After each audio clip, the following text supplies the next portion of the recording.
All right. Hey, everybody. Welcome back to another one of our watch parties. And I have a really honored special guest with us right now.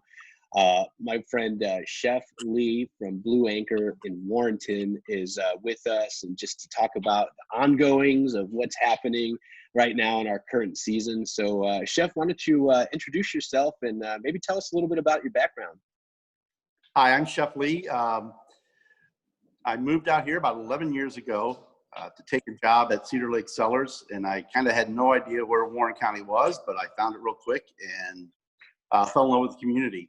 My background is I grew up over in Southern Illinois in Pocahontas and Highland area. Joined the military at a very young age. While I was in the military, I went to culinary school out in Philadelphia. So basically, I'm a classically trained East Coast chef that with all those Midwest roots. So imagine if your grandmother was trained to make some high-end food. That's kind of my background. I spent quite a few years in small private country clubs, hotels. Ended up, my strong suit was sports and arenas. So I started working for the Blues. I went over to the Rams and America Center. There I went from doing that to basically what I was a cleaner, someone that went in to fix problems in different arenas when they were having issues. So I traveled around quite a bit. I've done everything from the Kentucky Derby. I spent a year in Washington for Washington Nationals, helping them get straightened out. And then ended up deciding I needed to come back home. And I just got tired of the traveling. So I came back and kind of settled in out here. And a couple of years ago, I went out on my own after working at Cedar Lake Cellars. And my little business grew and grew. And the next thing you know, the city approached me about, hey, why don't you open up a coffee shop? We want to try to rebuild the downtown area. And my wife and I discussed it, and she was tired of me using her kitchen and renting kitchens. So she said, by all means, let's. So back almost exactly a year ago, we signed the lease and gutted the place. And in 2 months, Tammy, Big Tim, and Nate, and the rest of the family pitched in and put this thing together, and now we're up and running. Well, it's been a unique year. About a month after we were open, we lost our sidewalks and all of our parking. Yeah. Then we've had this weird winter of ice and snowstorms every other day, it seemed like. On top of it, for the first time in like 12 years, I slipped and I broke my ankle and foot. Oh, man. And then I finally get healed from that, and then we've got this thing going on. So if we can make it through this first year, the rest of the year will be great. It's gonna be nice because we got a great place to park. My foot feels better. I've lost about 20 pounds and all this, so it's going good. I mean, as hard as it is, you've got to just keep plugging away. Yeah, that's so true, man. And that's what a lot of us are finding out right now too, even in this season, because it can be difficult. This has disrupted life as we know it. And I think there's a lot of opportunity though here as well. Even opportunity for community, because we're in a digital virtual age right now. Well, that was one of the things, honestly, that really attracted me to the Blue Anchor restaurant. Obviously, your food is amazing. By the way, I'm just going to do it. I'm going to plug Blue Anchor right here, because if the best brunch I have ever had on Sunday morning, right now, since we're not having, physical gatherings and stuff, offline after this recording, I'm going to talk to you about maybe trying to figure out how to do that brunch here at my house. I don't know if that's possible, but but the community aspect of Blue Anchor, and you're really driven by values, and one of those is community. Tell us a little bit about that and why that drives you. Well, I grew up in a very small town where everybody knew everybody. And my sister and I were raised by a single mother. We lived in the Bond County housing projects. And the one thing that I noticed as I was a kid growing up, and my love for food, was whenever things were tight, the ladies would all pull together and they'd figure out what food they had, and they would sit around and they would come up with ideas, and they would stretch and come up with some of the wildest stuff you'd ever had in your life. And we're talking about like in the mid 70s. So I just saw that, that kind of community that, hey, we may not have much, but let's pull together and get through this until we can have a little bit better times. And those are the type of things that, you know, early on as a youth, and some of my work ethic, I think, was the reason I went to the military was I wanted to go back to school, and I didn't want my parents to have to pay for it. So that's why I went to the military route, because they were paying for people to go back to school while you were in. Yeah. But if I could see my mom work 2 jobs and my father work every Saturday to help things, you know, hold the family together and those type of things, me wanting to call off on a day of sick is not an option. If my mother could do that and my father could do those type of things, and my sister and I both were instilled with that type of work ethic and that type of sense of community, that, you know, as I grew in the military and then going off and doing a lot of different things in my life, I've been very, very fortunate. I love sports growing up, and a lot of people helped me out as a kid doing different things. And so for us to give back and us to be part of the community and be part of that center, I remember when I first moved out here after living in, you know, DC and some other large cities, the kids that were working for me at the time, they go, how are you going to end up doing this? And I said, I grew up in a town of 750 people. I grew up in a town of 4,000, 5,000 people. This is, to me, is home, these type of small. This is what I love. I've done the big city. I've done all that. I'm ready to settle down and, you know, take it back to where my comfort level when I grew up. Oh man, that's awesome. And that probably explains a little bit of, you know, even just in your first year, the popularity you've gained in the town, you know. And I know you and Tammy, your wife, both are really active in the downtown association. You had even mentioned that earlier that we're in the process of revitalizing the downtown area of Warrenton.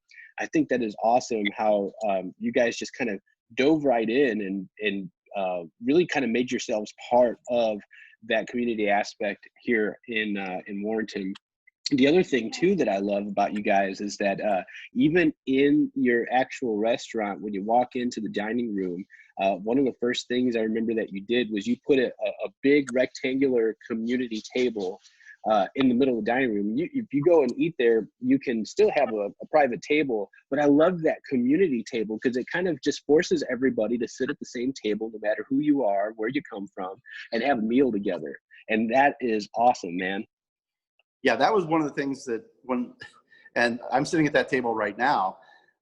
It's just very quiet in this restaurant. That's driving me absolutely crazy. Oh man. Sunday mornings, I'm so used to. You mentioned brunch. Brunch for years has been my one day a week that I absolutely love, because that's a day I actually get to set out and make food and in front of people and make omelets and eggs and carve and communicate and talk to every customer that comes in here. But yeah, the community table, Tammy and Tim built that in like 3 hours for me, because I said, I want this community table. I was inspired by, I used to vacation a lot out in Maine. And if you ever go into the little general stores in Maine, they all have these big giant community tables that you can get your lobster steamed and you can sit there and you're sitting with a bunch of people that you don't know. Community tables in the East Coast are much more common, and people in St. Louis have a very tough time sitting at a community table. And it's taken a lot. At first, nobody would sit here, and now we have people calling up and reserving parts of it. So that's awesome.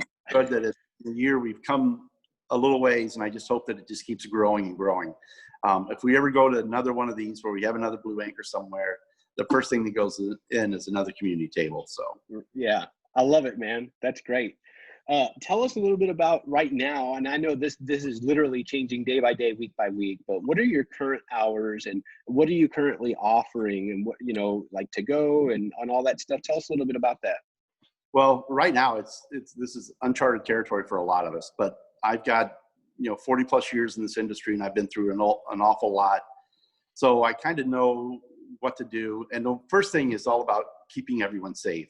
Luckily, like I said, I got my first serve stays in 1987. So I've been trained and been through a lot and know how to keep a restaurant clean. And that's the way we do business every day. Tammy has had 30 plus years in the medical field, so she knows what's going on. So that's where we keep, and we want everyone to stay. As much as we want them to come to visit us, we also want to be able to have them, one, have someplace to come back to after all this is over. And I want my customers to come back, and I want to keep them safe. So I want them to stay at home as much as I know they want us to be open 7 days a week and they can come and get it. I have to look at the business side of it. Like I said, at one point I was a fixer, so I knew how to fix things and keep things under control. And that's kind of what we're doing right now. We're open from 11 to 8, Thursdays and Fridays. So, and we're breaking it down to about 6 different items. We started doing the cast iron pizzas.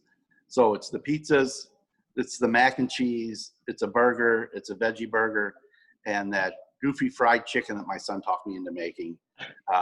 Spicy fried chicken that is about, a foot high. But everyone loves it. So good. It is. I've had it. It is so good, man. This is like back for those kids, all you old folks that know about albums. There was 3 songs that were hits on albums, and you never played the B-sides. So these are all A-side. These are all like a greatest hits. That's right. And kind of some new stuff that I'm practicing with. I'm still trying. I mean, I'm making different flavored popcorns every day. 1, for me to snack on, and 2, because you never know. I may decide to throw some sort of gourmet popcorn out there to sell. Yeah. We were getting ready to launch our retail area, which will be up and running when we come back.